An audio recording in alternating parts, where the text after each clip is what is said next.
For today's video, I decided to go with a random monster and got the Scaled Stalker.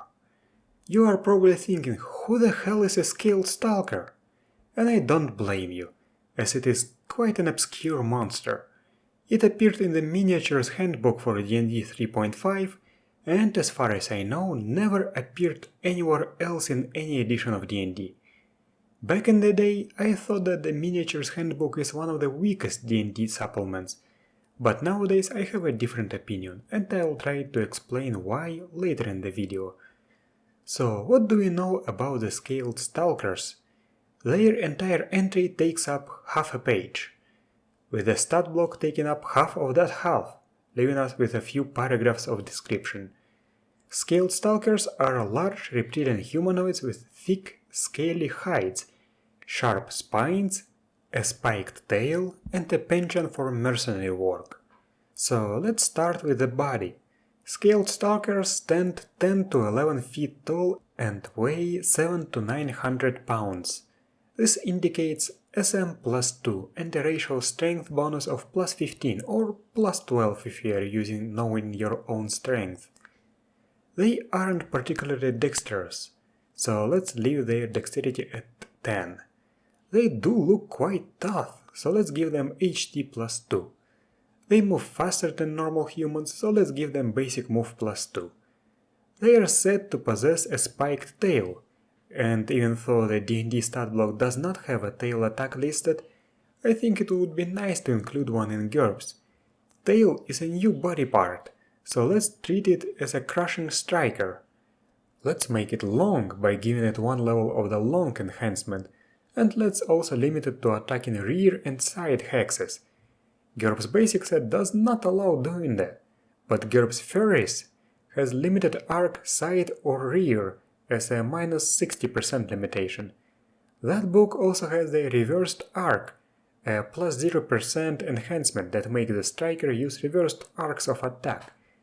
The resulting striker will be a 7-point advantage and will be a powerful weapon that can also use such techniques as sweep. The tail also is said to improve the balance. Should I give the Scaled Stalker perfect balance then? Many people believe that perfect balance is a bit overpriced, but did you know that there is a toned-down version of this advantage in Pyramid 3.21? This advantage is called Excellent Balance, and it costs 10 points. I really like this advantage, so let's include it. Since it depends on the tail, let's give it the biological passive, a -5% power modifier. If your tail gets crippled, you lose this advantage. Now about that thick scaly hide. It might seem simple at first, but there are some nuances. The description and the illustration mention horrible spines. The illustration seems to imply that the spines only cover the back. I suggest doing the following. Let's give the Scaled Stalker DR4 with directional front and flexible, and then let's give him DR4 with directional back, flexible and can't wear armor. Then let's also give him long spines with directional back and can't wear armor. There is a precedent for that combination in GURPSifying. This way, positioning and facing will be more important when fighting Scaled Stalkers. When approaching from the front, you have to deal with natural armor, forged armor, and the actual weapons. And when approaching from behind, you have to deal with natural armor, spines and tail, but not with forged armor. Finally, let's also give them Nictitating Membrane 2 and the Scales perk. What else is left? It seems that they should have peripheral vision to help them attack with their tails. As for vision itself, the D&D version has dark vision, but I believe that it is overused. Instead, let's use a sensory advantage that I have never used before, thermal infrared vision.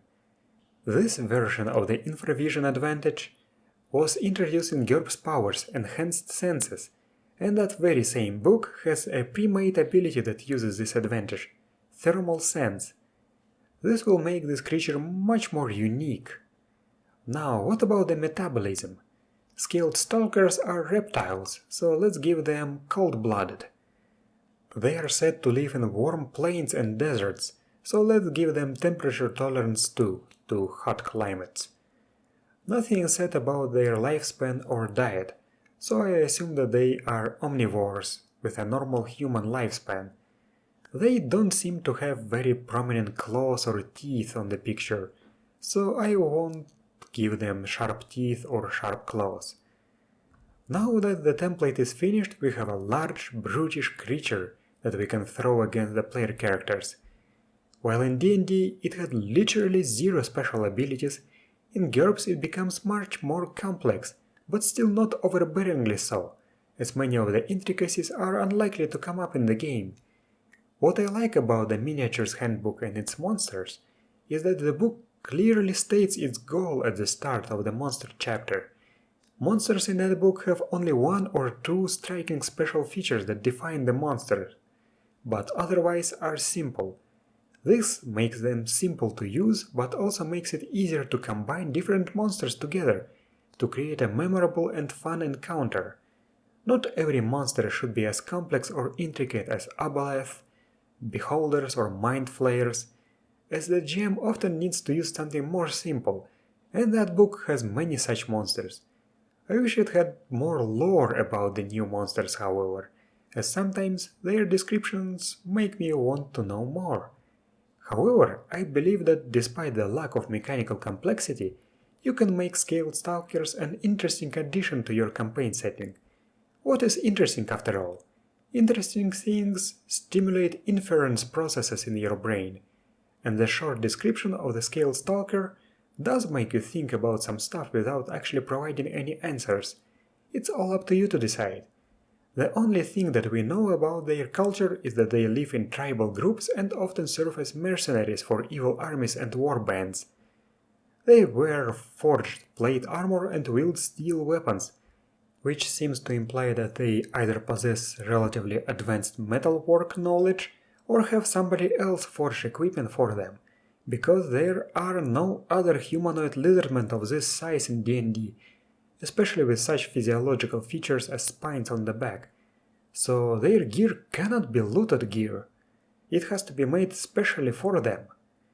Living in tribal groups implies a more primitive lifestyle, so they probably either work with other, more advanced civilizations that build larger settlements, or they themselves are a remnant of an ancient civilization.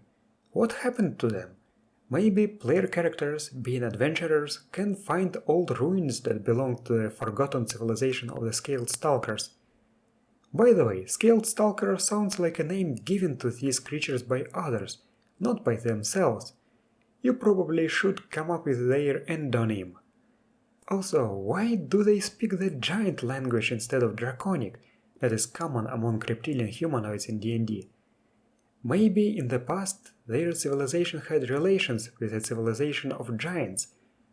Were they partners? For example, fire giants are known for their metalworking skill. They could have taught the scaled stalkers how to forge metal goods. Or were they enemies? Maybe the scaled stalker civilization was wiped out by the giants, and that's why now they are merely a primitive remnant of their former glory, doing nothing but waging war with others, because they are descendants of the surviving soldiers of the ancient times. What I mean is that these so-called lore hooks can be expanded to integrate these creatures into the game world and make them something more than the generic big guy stat block, and I am sure that this way the game will be more enjoyable to both you and your players. Anyway, I'm done here and I'm content with the result. I got to use some lesser known advantages, and the end result wasn't even as boring as it seemed at first. Thank you for watching, and I'll see you next time.